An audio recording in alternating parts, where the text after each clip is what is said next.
Hi everyone and welcome back to my channel. It's Erica here with another card made for another MFT stamp sketch challenge.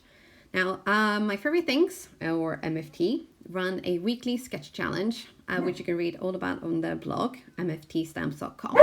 It's a great way to juice up your mojo and just kind of get into the groove. And Jem is, as usual, making a little cameo appearance here. So if we can get her to stop huffing and puffing, thank you. We're gonna get on with it. Now, I stamped up the girl from Your Super stamp set with a Copic friendly ink from Ink on 3 called Blackout Detail ink. This ink is Copic friendly as well.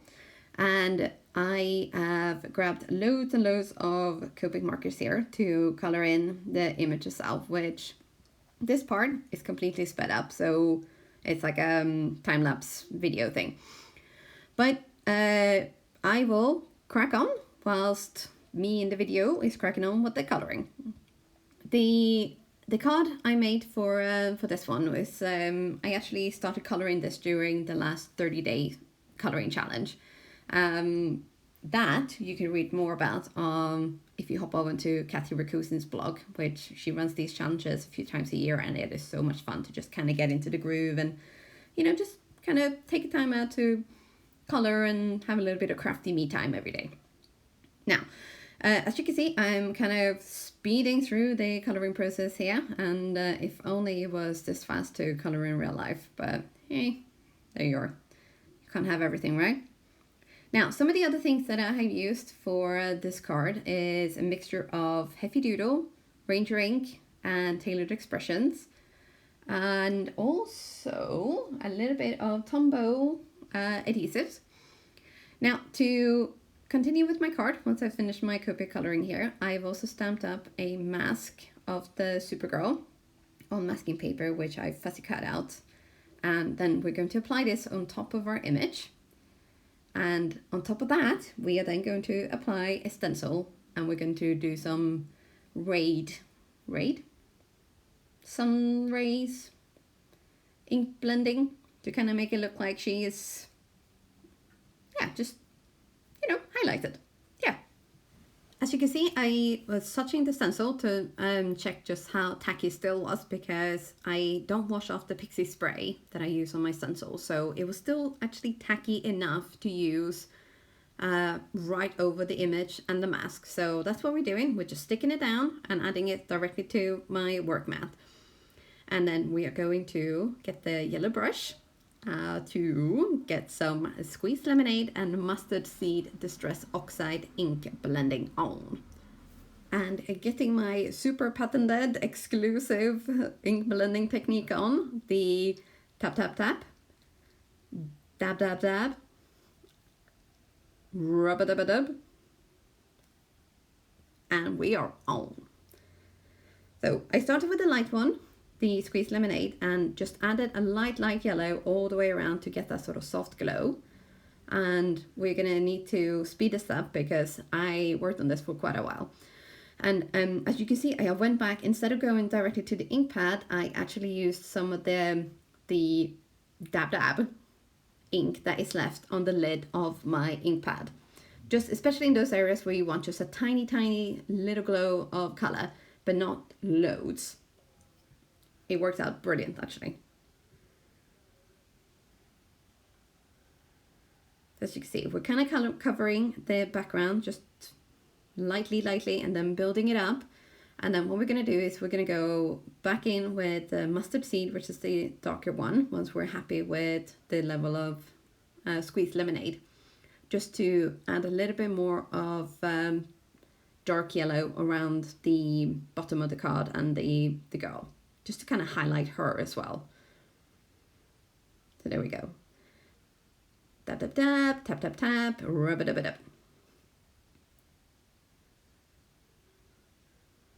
Ink blending is so fun.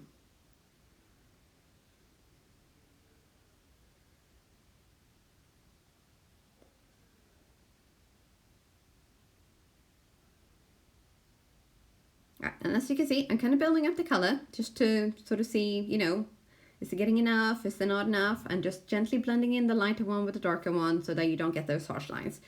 Now, I do find that this is so much easier to do with the brushes compared to the old-fashioned type stencil, like the, not stencils, the foam pad ink blending tools.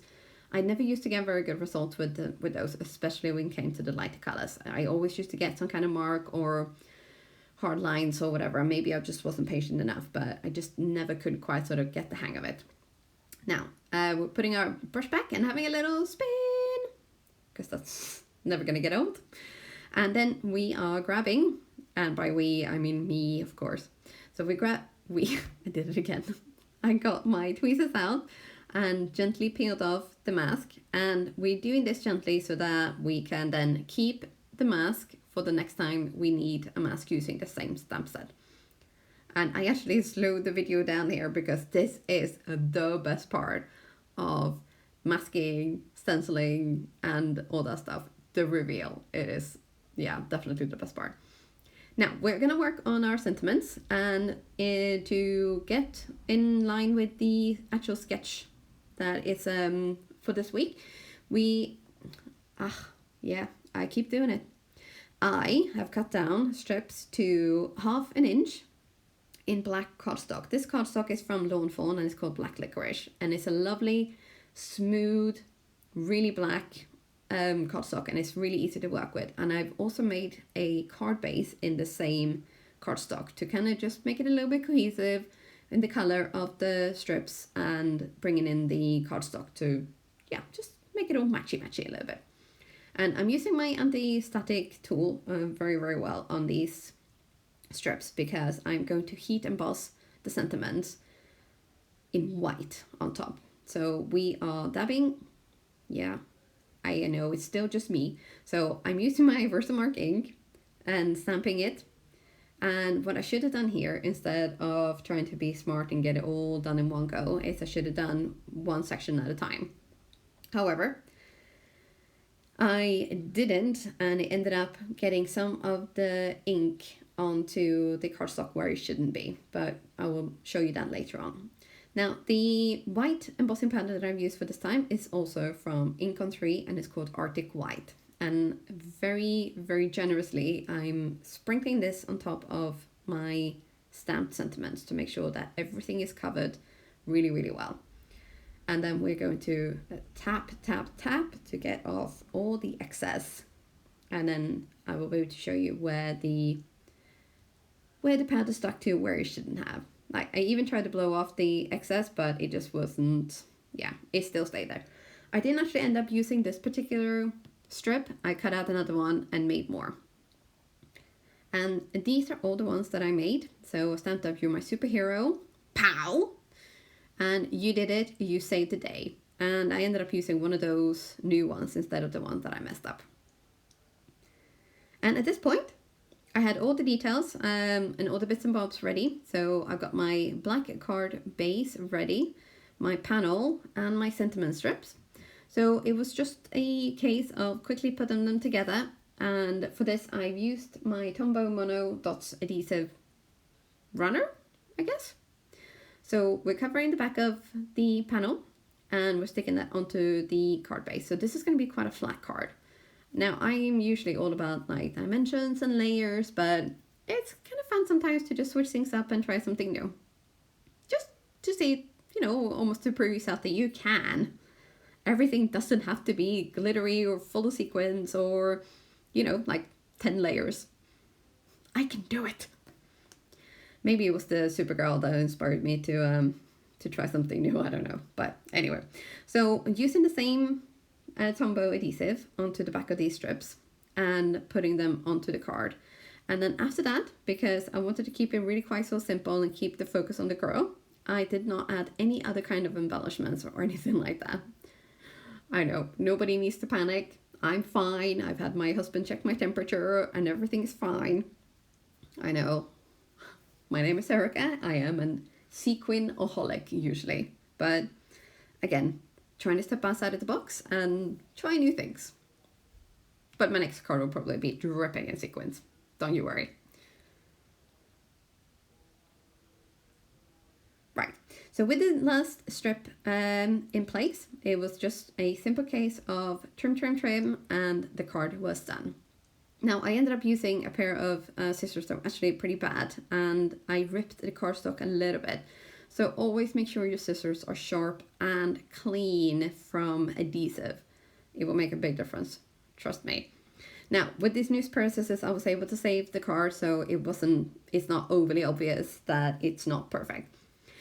But there you have it. It's another card, and I will link this up to the sketch challenge and hopefully win the $50 that they award a random winner each week. So you just have to participate in order to actually be in for it with a chance to win. But thank you so much for stopping by today. I have linked all the products that I've used for this card down below in the descriptions, with some affiliate links and some just for your convenience. And I would love it if you would subscribe to my channel, maybe give this video a thumbs up, and pop back in soon for more videos. Thanks. Bye.